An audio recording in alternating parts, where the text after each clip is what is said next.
नोंथांनि जानबुङाव emergency alert sound एबा emergency alert message फैदों नामा? अब्ला नोंथाङा जेबो गिनांगौ गैया आरो साननांगौबो जेबो गैया।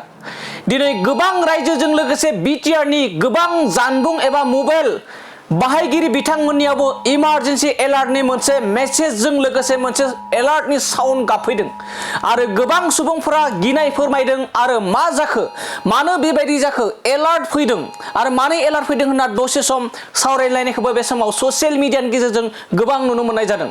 नाथाय बे इमारजेन्सि एलार्टखौ गिनांगौ एबा साननांगौ जेबो गैया। बेयो जादों भारत सरकारनि बिथोन बायदियै सेल्फ ब्रडकास्टिं टेलिकमिउनिकेशना टेस्ट खालामनानै एबा टेस्ट खालामनो थाखाय दैथायहरनाय मोनसे इमारजेन्सि एलार्ट मेसेजसो।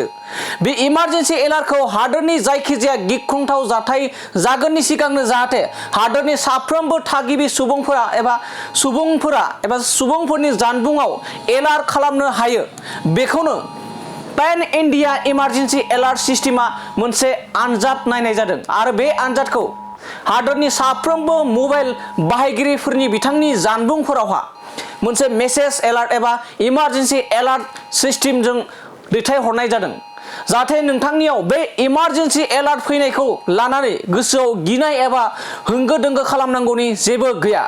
बे समाव फिन फोरमायबावोदि गोबां सुबुंफोरनि जानबुङाव इमारजेन्सि एलार्ट फैदों आरो बे एलार्ट फैनाय एबा साउन्ड गाबफैनायखौ लानानै गोबां सुबुंफोरा सावरायलायदों आरो गिनायबो फोरमायहरदों आरो बेखौ लानानै जोंनि बड'लेण्ड बुब्लिनि गेजेरजों रोखा फोरमायदि इमारजेन्सि एलार्ट फैनाय, नोंथांनि जानबुङाव इमारजेन्सि एलार्ट साउन्डजों लोगोसे मेसेज फैफानायखौ नोंथाङा जेबो गिनांगौ गैया आरो साननांगौ गैया।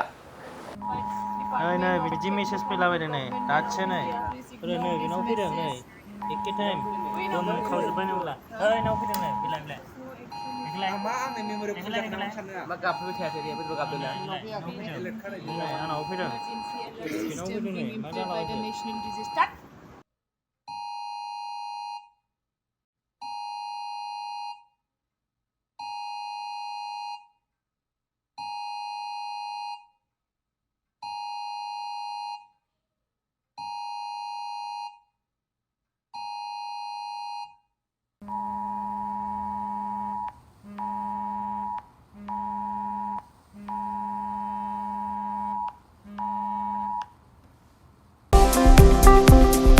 गाव गावनि देहाखौ गोग्गो आरो गोख्रों खालामनो गोसो गुदुं लाइमोन एबा सुबुंफोरनि थाखाय मोजां खौरां। क'क्राझार सोहोरनि खोदोमथलायाव लानानै फैदों फिट सिटी मुंनि मोनसे जिम सेन्टार। सोरांस्रि नार्जारिनि गोदानै बेखेवजानाय फिट सिटी मुंनि जिम सेन्टाराव फैनानै नोंथाङा नोंथांनि देहाखौ गोग्गो आरो गोख्रों खालामना लादो।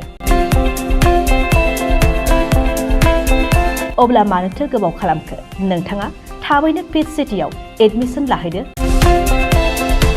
आबुंसिनै मिन्थिनो थाखाय 7896710934 नङाब्ला 9706677961 मबाइल नम्बराव कल खालामनो हागोन।